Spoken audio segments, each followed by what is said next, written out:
As conquistas dos sindicatos na década de 1950 e início dos anos 1960 tiveram um duro retrocesso com a queda do presidente João Goulart em março de 1964. Um golpe promovido pelos militares transformou o país numa ditadura imposta sob o peso do chumbo. Com a repressão do governo militar, mais de 2.000 sindicatos sofreram intervenções e perderam o poder político. Muitos deles foram presos, outros desapareceram antes de serem presos também, né? Então, se teve uma repressão muito grande. E, a partir daí, organizar sindicato ou mobilizar os sindicatos se transformava numa coisa quase que uma aventura perigosa. Fecharam o sindicato ficou sob intervenção. Tá? Fecharam o estádio da Vila Euclides, não era permitido mais fazer reunião no estádio da Vila Euclides. Então nós tínhamos que fazer reunião lá na igreja matriz, tá? Sobre a proteção divina. Né? Mas mesmo assim, né, nem Deus conseguia nos proteger das forças de repressão. O Meneghelli fez um pronunciamento muito pesado e declarou que Figueiredo é um canalha. Aí no dia seguinte o Estadão estampou. Meneghelli chama o Figueiredo de canalha. O Meneghelli é convocado para a Polícia Federal, ele é indiciado na Justiça. Ele é indiciado na Justiça Militar e eu fui ser testemunha dele. E ao chegar lá para ser testemunha, eles disseram, olha, o senhor também fez um pronunciamento que nós acompanhamos aqui. Então o senhor não serve como testemunha, o senhor vai ser indiciado também. Foi uma reconstrução do movimento operário também, debaixo da ditadura em condições de clandestinidade, né? Quando houve o golpe de 64, na primeira negociação que teve entre sindicatos, acho que foi metalúrgico, não me lembro quais foram os sindicatos, e a Fiesp, um dos representantes da Fiesp na mesa falou assim, agora chegou a nossa vez. Os militares acharam que eles podiam transformar o país na quarta potência mundial. As condições para um país querer se multiplicar de repente são condições muito mais difíceis, muito mais complicadas, né? Para as quais o Brasil não estava preparado.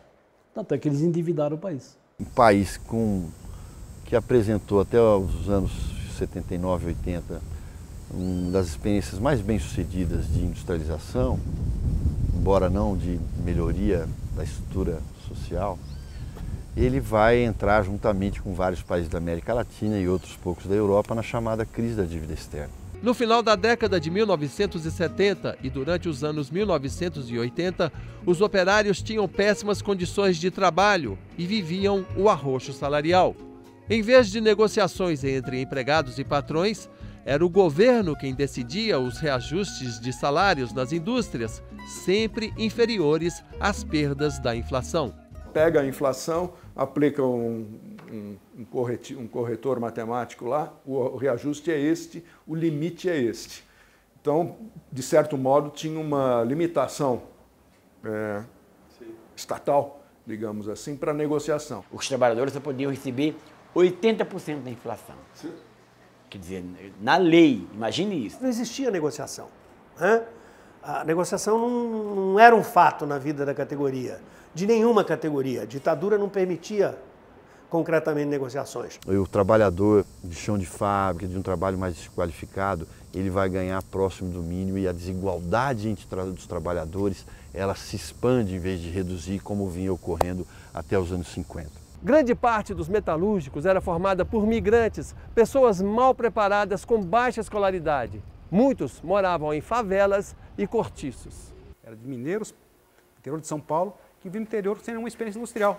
E já era colocado com uma semana de treinamento mesmo, né, para fazer uma parcela muito pequena da produção. As ditaduras, elas sempre são assim, elas vêm para atrapalhar as organizações populares. Eu nunca ouvi falar de uma ditadura militar de direita que venha para ajudar o movimento sindical.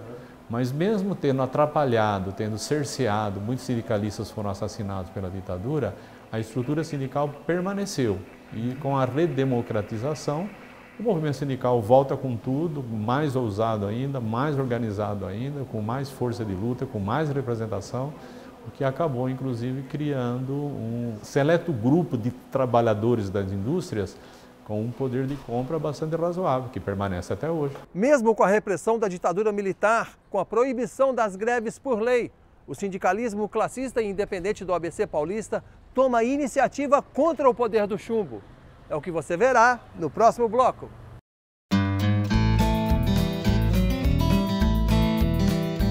Você sabia? A CSN, Companhia Siderúrgica Nacional, foi fundada em 1941 e iniciou as atividades em 1946?